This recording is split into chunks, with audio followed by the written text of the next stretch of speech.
Welcome to Drips of Consciousness. I am Christel Crawford, and you are invited to a completely different world where my epiphanies in consciousness could change everything for you. One of the things that my family has always been really good at, I don't know that they would have seen this as a skill, but to varying degrees, we've all been really good at getting offended and getting our feelings hurt. There's a lot going on in my family right now around my mom and getting care for her and making sure she's okay. She's in the hospital as of this recording. And so we've been working together as a sibling group, in the ways that we do, mostly the sisters, just, sorting that out and looking at possibilities. And for the most part, I'm really proud of us. There's just been this element still there of somebody getting their feelings hurt. And I wanted to talk to you a little bit about that, because knowing what that really is and never being at the effect of it anymore has been, has taken my whole life. Hurt feelings. There's a section in the foundation manual called Victim, Victimizer, and Control. And I love this one because it sets so many people free, because it's so easy. I've been on both sides. I've been the one doing victimizing, doing victim so that I can victimize. And I've been on the receiving end of that, where somebody's doing victim so that they can victimize. And for a really long time, I did not know that that's why somebody did hurt feelings. So let me elaborate. Somebody only ever does victim and my feelings are hurt in order to victimize the other person or other people. That's the only reason they do it. It's a control mechanism. Now, having been the person who does hurt feelings, you don't feel like you're doing control. You feel offended and like you've been hurt, and you feel right is what it is. And there's still sometimes when I like to feel that right. I like it. I like that I can be right. I like that I can hurt the other person with the fact that I'm right, that they did this to me. If I'm fully honest, I like that power.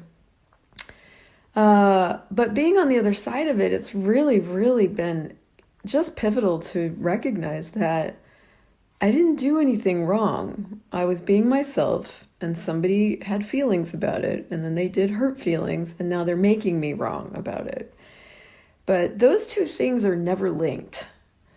Now, if you have somebody in your life who likes to be wrong anyway, or, has this whole job to what feels like their job is to make you happy, then that can become your relationship dynamic. They do something, you get your feelings hurt, and they come in and try to make it better. And I see whole relationships like over and over and over function from that. And that's fine. If that works for you, that's okay. But, what started happening for me is, I was doing this. I'd been doing this, doing this hurt feeling thing for so long. And it was really, really, really not working anymore. And it wasn't making me happier. It wasn't creating more in my relationships, and in it, there is no vulnerability and there's no receiving. There's only control. And so I just had a different ask for myself. Like, I had a big demand in my world to master receiving and have that and have true peace, which is interesting point of view. And so when you're doing all that hurt feeling stuff, you're doing rightness. You're not doing freedom.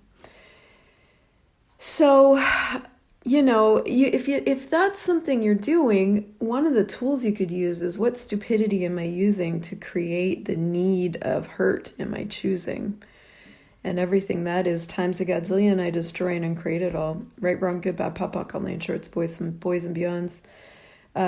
You could look at, what do I love about victimizing this person or these people? And pock and pod everything that comes up there. But the key is really, number one, recognizing that you're doing it. This isn't happening to you. People aren't being mean to you because they're being mean to you. It's like you're taking things personally. You're choosing to get offended.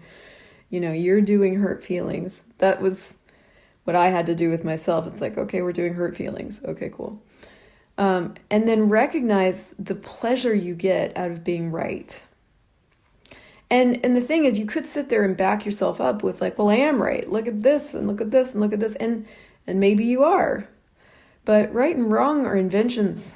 And, nobody who needed to be right was ever free. So look at how much pleasure you're getting out of being right and righteous and righteously indignant. That might make you laugh. That would be a good thing. And then the thing that I did for myself is like, okay, cool. I'm loving being right here. Now, what can I choose that's different? Not differently, but different. What can I choose here that's different? And for me, in that question, there was an inherent demand of like, this is just changing. I'm just not going to do this anymore.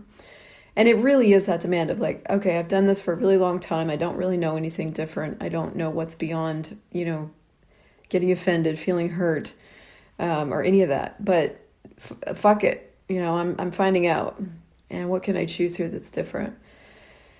And I guess the final wrap up is you just got to get that most people will never invite themselves to this conversation. Most people will stay in that hurt right loop. And it may be people really close to you. And the thing where that always sort of catches me or, hooks me is that I really care. I care. I care about my family. I care about my siblings. I care about my effect on the world. And that's probably still, where I can be hooked is when somebody does hurt in response to something I've done. I always go looking for where I'm wrong. But it's changing. It's changing. And, if that's you too, recognize when you do it. Recognize going, oh yeah, I'm going to look for where they're right and I'm wrong. If they're hurt, they must be right. I must be wrong. Where am I wrong? That's what you're doing in that moment. That's what I do. So I just catch myself now because that's what consciousness is. It's catching yourself when you start to slip down that slippery slope of unconsciousness and wrongness, which is judgment of you.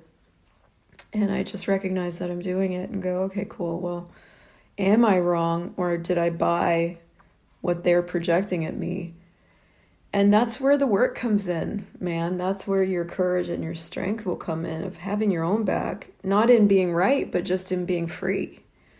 You're still free, even when somebody does hurt at you. And that's a choice you always have and a choice you can always make, even when they are projecting so hard that you can't have that choice. You can have it. And that's where your strength will be required for you and with you. So, what power are you refusing by the belief in the hurt people project at you are you choosing? And everything that is times a godzillion will you destroy and uncreate it all. Right, wrong, good, bad, pop, pop, all nine shorts, boys and beyonds. You never have to be at the effect of any feeling that anybody else is doing at you, even when they are making it about you. But you are going to be required for you there, not because you're right, but because you're you, and because there's nothing wrong with you. And that's where what you have to continue to choose over and over and over and over and over, just because you can, just because that's the reality you want to have for yourself. So what's possible beyond hurt? What choices do we have? And what gift can we be for them and for us? And what interrupt can we be to the patterns that we and our families have established as real and true? What else is possible?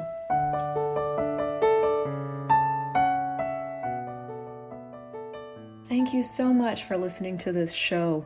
My target is to make consciousness easy to find. So if you enjoyed this, please leave a 5-star review and also share this with a friend who you know might be looking for more consciousness in their life.